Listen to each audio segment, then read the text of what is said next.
Nunca pensé que revisar las grabaciones de las cámaras de seguridad de mi casa me llevaría a descubrir la verdad más aterradora de mi existencia.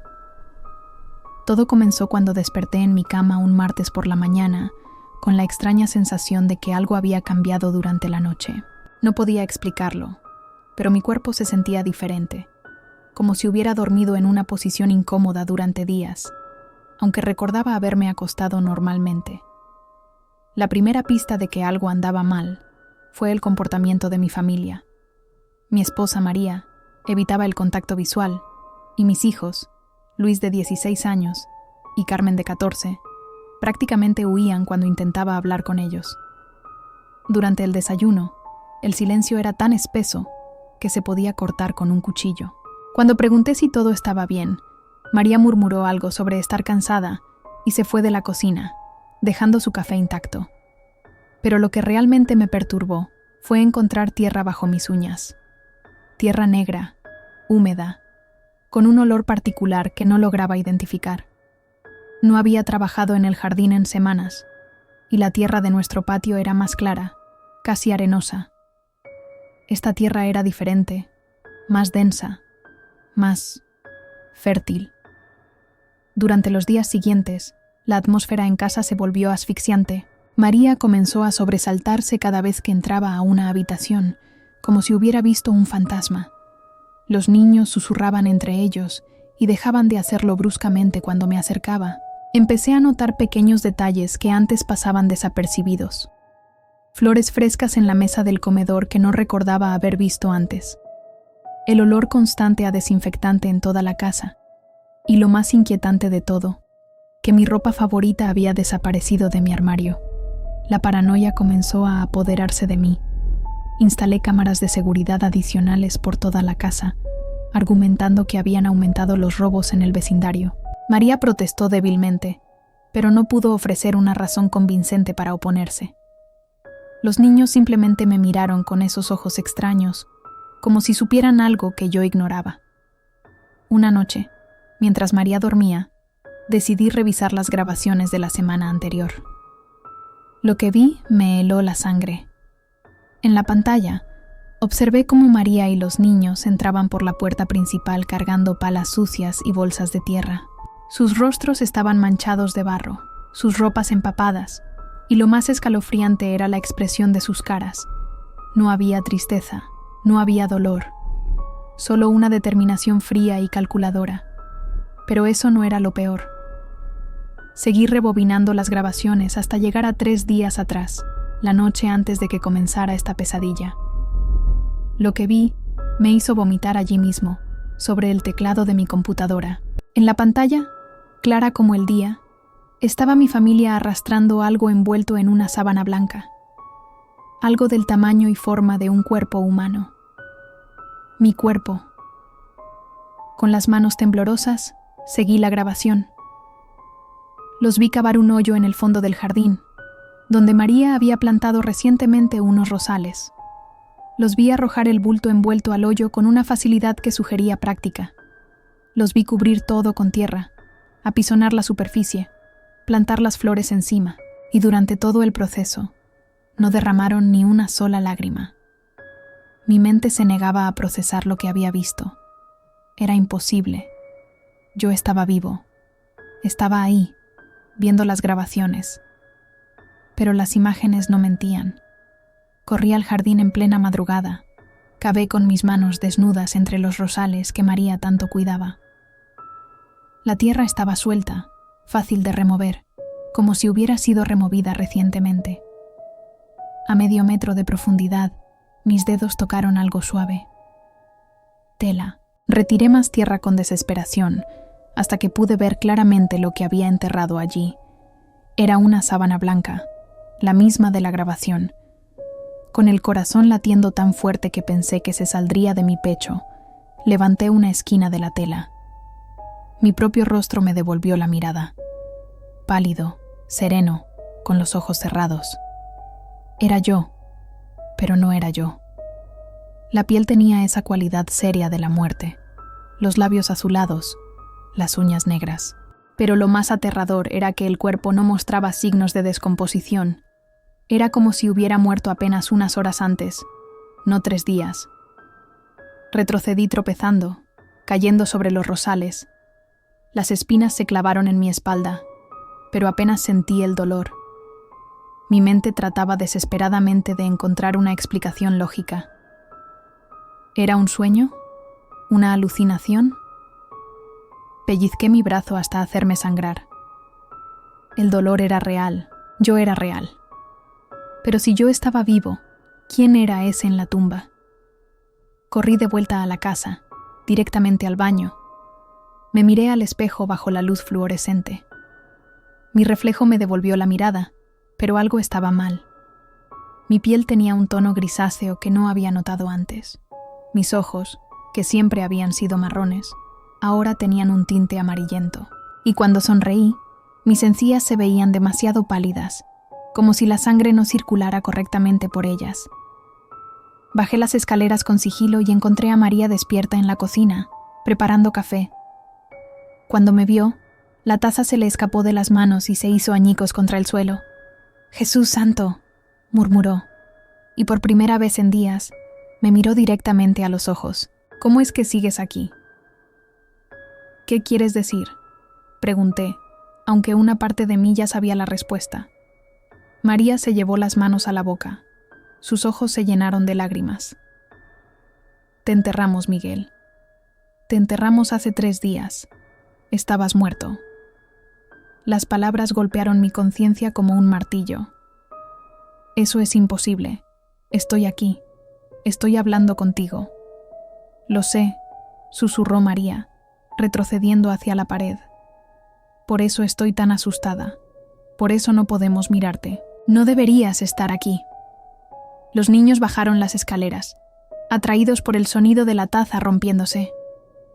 Cuando me vieron, Luis se puso pálido como un papel y Carmen comenzó a llorar. «Papá», dijo Luis con voz quebrada, «¿por qué no te quedas donde te pusimos?» La realidad comenzó a asentarse como plomo en mi estómago.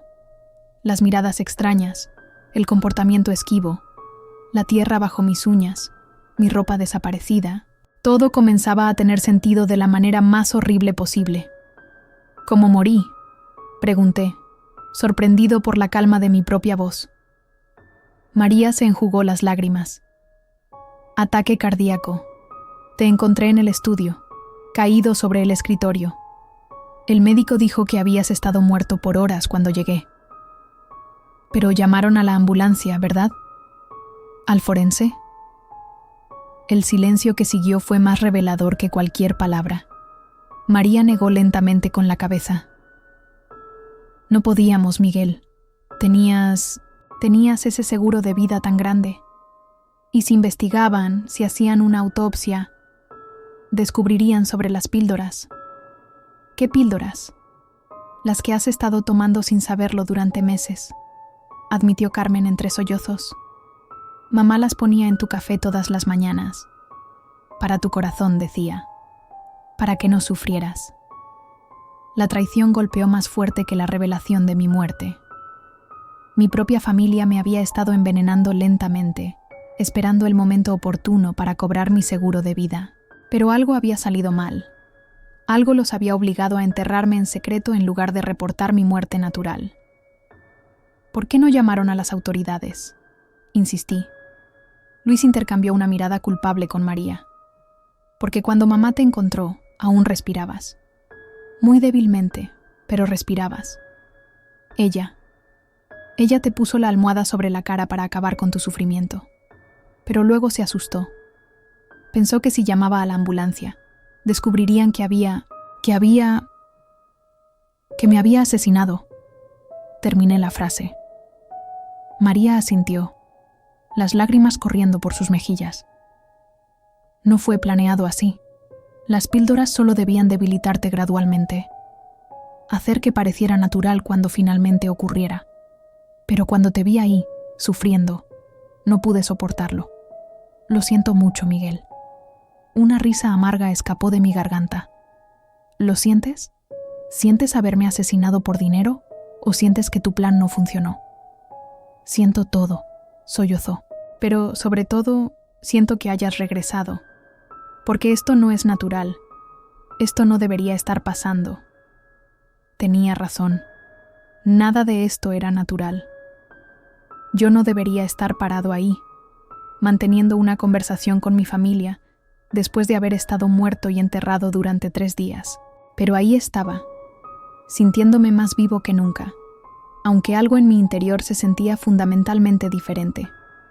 Durante los días siguientes, traté de mantener una apariencia de normalidad, pero era imposible ignorar los cambios que ocurrían en mi cuerpo. Mi temperatura corporal había bajado considerablemente. Ya no necesitaba comer, aunque podía hacerlo si quería mantener las apariencias. El sueño se había vuelto opcional. Podía pasar días sin dormir sin sentir fatiga. Pero lo más perturbador era el hambre. No de comida, sino de algo más primordial. Un deseo que crecía cada día más fuerte, especialmente cuando estaba cerca de personas vivas. Podía escuchar sus corazones latiendo, oler la sangre corriendo por sus venas. Era una tentación constante que requería toda mi fuerza de voluntad para resistir. María y los niños caminaban por la casa como zombis, aterrorizados por mi presencia pero incapaces de hacer nada al respecto. ¿Qué le dirían a la policía? Oficial, matamos a mi esposo hace una semana, pero ha vuelto de entre los muertos y ahora vive con nosotros otra vez. Estaban atrapados en una pesadilla de su propia creación. Una noche, mientras revisaba más grabaciones de las cámaras, descubrí algo que me hizo cuestionar todo lo que creía saber sobre mi situación. En una grabación de hace 6 meses, me vi a mí mismo en el sótano, en una parte de la casa que no recordaba haber visitado nunca.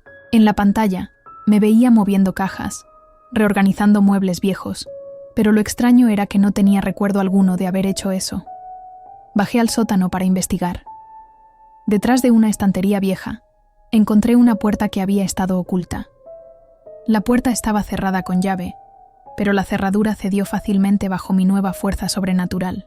Lo que encontré al otro lado cambió por completo mi comprensión de la situación.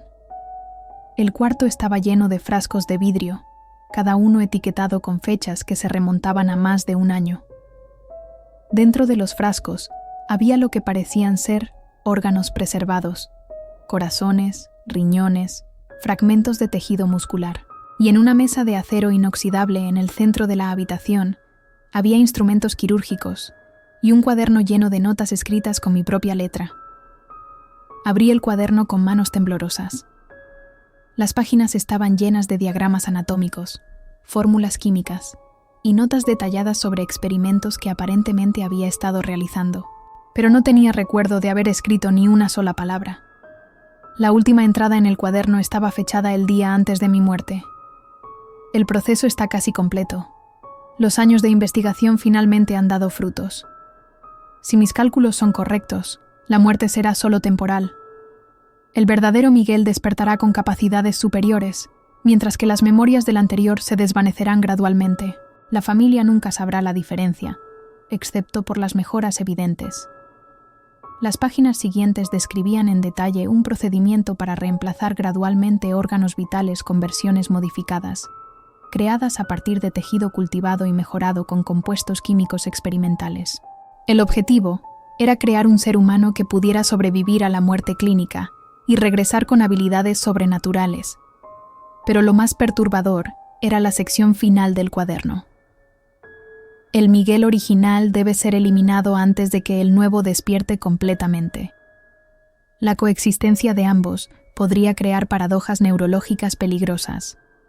María ha sido instruida subconscientemente para administrar las píldoras exactamente como se especifica. Ella cree que está actuando por amor, sin saber que está siguiendo sugestiones implantadas. Mi mente luchó por procesar la información. ¿Era yo el Miguel original que había logrado regresar de la muerte? ¿O era algún tipo de clon mejorado con las memorias del original? ¿Y dónde estaba el verdadero cuerpo que mi familia había enterrado? Corrí de vuelta al jardín y cavé furiosamente hasta llegar a la sábana. Esta vez, cuando la levanté, el cuerpo había cambiado. La piel se había vuelto grisácea y había comenzado a mostrar signos obvios de descomposición. Pero lo más inquietante era que la cara ya no se parecía exactamente a la mía. Los rasgos eran similares, pero había diferencias sutiles que se volvían más pronunciadas cada día. Mientras observaba el cuerpo en descomposición, una memoria reprimida comenzó a filtrarse en mi conciencia. Recordé estar en el laboratorio secreto, trabajando febrilmente en mis experimentos. Recordé las inyecciones que me administraba regularmente, los cambios graduales que sentía en mi cuerpo. Y recordé el momento en que decidí que era hora de que el Miguel original muriera para que el nuevo pudiera vivir. Había programado todo meticulosamente. Las píldoras que María me daría, el momento exacto de mi muerte. Incluso había usado técnicas de sugestión subliminal para asegurarme de que ella reaccionaría exactamente como yo había previsto. La había convertido en una asesina sin que ella siquiera lo supiera, todo como parte de mi gran plan de renacimiento. Pero algo había salido mal. En lugar de despertar como el ser superior que había diseñado ser, había regresado con memorias fragmentadas y una sed insaciable de algo que aún no podía identificar completamente. Los días pasaron y mi condición continuó deteriorándose de maneras que no había anticipado.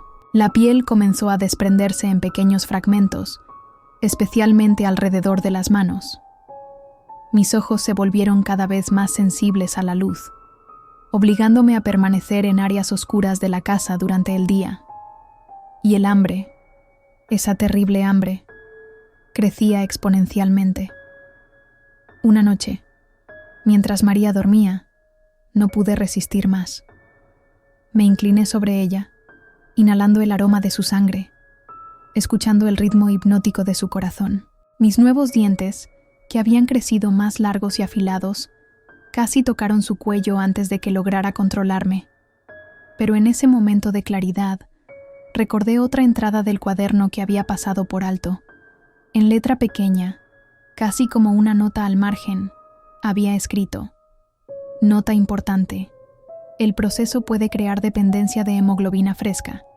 Si el sujeto no se alimenta regularmente, la degeneración celular se acelerará exponencialmente. Entendí con horror lo que me estaba sucediendo. No había creado una versión superior de mí mismo. Había creado un monstruo que necesitaba sangre humana para mantener la cohesión de sus tejidos artificiales.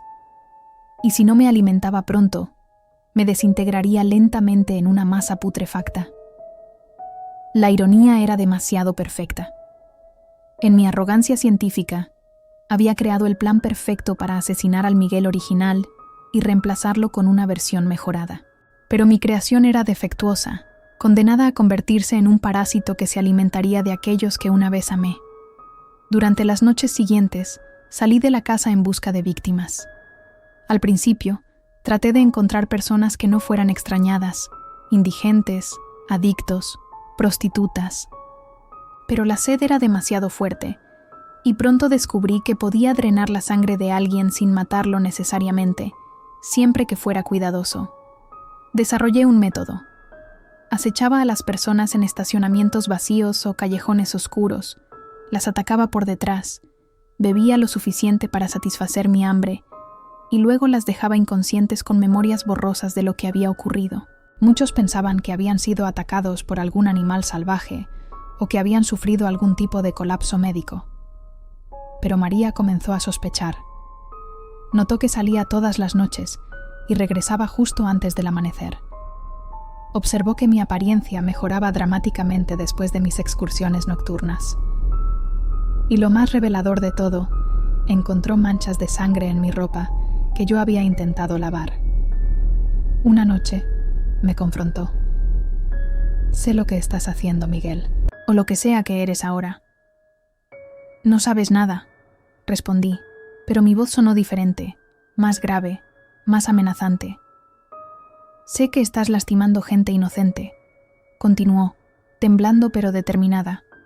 Y sé que esto es culpa mía. Debería haber llamado a la policía desde el principio, sin importar las consecuencias. Ya es demasiado tarde para arrepentimientos, María. Tú me creaste, literalmente. Cada píldora que me diste, cada decisión que tomaste, fue orquestada por mí para llegar a este momento. Sus ojos se llenaron de horror cuando comencé a contarle toda la verdad. Sobre el laboratorio, sobre los experimentos, sobre cómo había manipulado su mente para convertirla en mi asesina involuntaria, sobre cómo había planeado mi propia muerte y renacimiento sin anticipar las consecuencias monstruosas. «Entonces detente», me suplicó. «Si realmente eres Miguel, si quedó algo del hombre con quien me casé, encuentra una manera de detener esto». Por un momento, consideré su súplica, pero la sed era demasiado fuerte, y la parte de mí que había sido humana se desvanecía más cada día.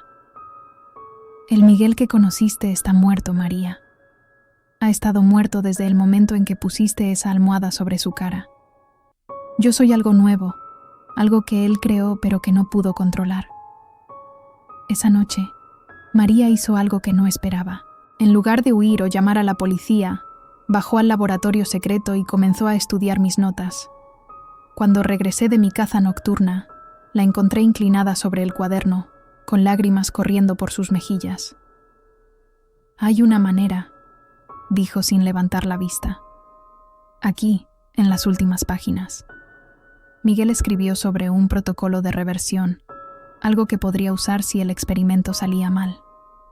Me acerqué cautelosamente. Efectivamente, había una sección que no recordaba haber escrito, como si una parte diferente de mi conciencia la hubiera creado. El protocolo describía una secuencia de inyecciones que podría detener la degeneración celular y potencialmente restaurar algún nivel de humanidad al sujeto. «Pero hay un precio», continuó María, finalmente mirándome. «El proceso requiere drenar completamente toda la sangre artificial de tu sistema y reemplazarla con sangre humana compatible. Mucha sangre, más de la que una persona podría donar y sobrevivir».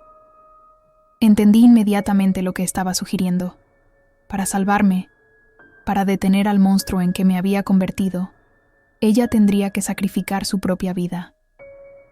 «No», dije, sorprendido por la firmeza de mi propia negativa. «No voy a permitir que mueras por mis errores». «Pero piensa en Luis y Carmen», insistió. «Piensa en todas las personas inocentes que seguirás lastimando si continúas así. Al menos mi muerte tendría un propósito». Durante los días siguientes, María preparó meticulosamente el protocolo de reversión.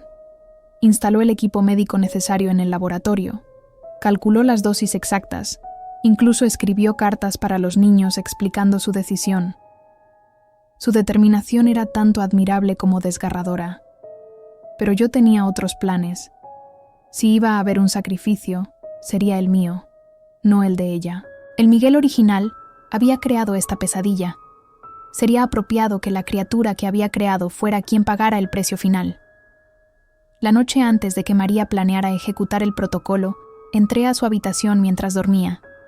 Pero en lugar de atacarla, simplemente me senté junto a su cama y observé su rostro pacífico. Por primera vez en semanas, pude recordar claramente por qué la había amado, por qué había construido una vida con ella, por qué la había incluido en mis sueños de futuro antes de que la obsesión científica lo corrompiera todo. «Lo siento», susurré, aunque sabía que no podía escucharme. «Siento todo lo que te he hecho. Siento haberte convertido en algo que nunca quisiste ser». Al amanecer, bajé al laboratorio por última vez. Preparé una dosis modificada del protocolo, una que drenaría toda la sangre artificial de mi sistema, sin requerir un reemplazo completo.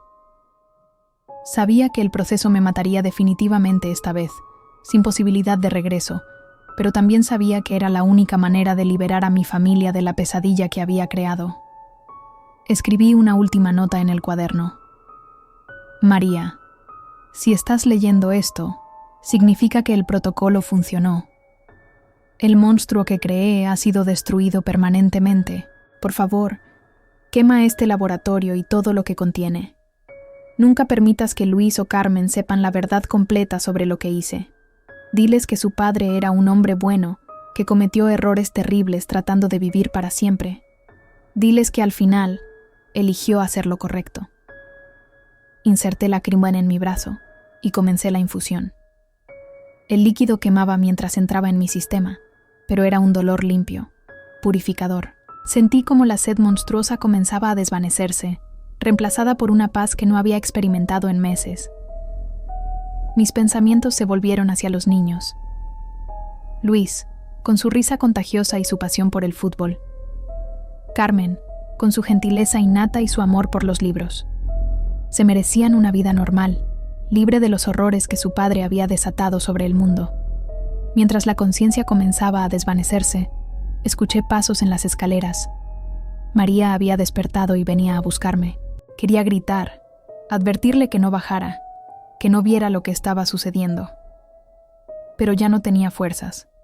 La encontré inclinada sobre mí cuando abrí los ojos por última vez. Sus lágrimas caían sobre mi rostro, que finalmente había recuperado un aspecto humano normal. ¿Por qué?, me preguntó. ¿Por qué no me dejaste ayudarte? Con el último aliento que me quedaba, logré susurrar. Porque algunos monstruos no merecen salvación.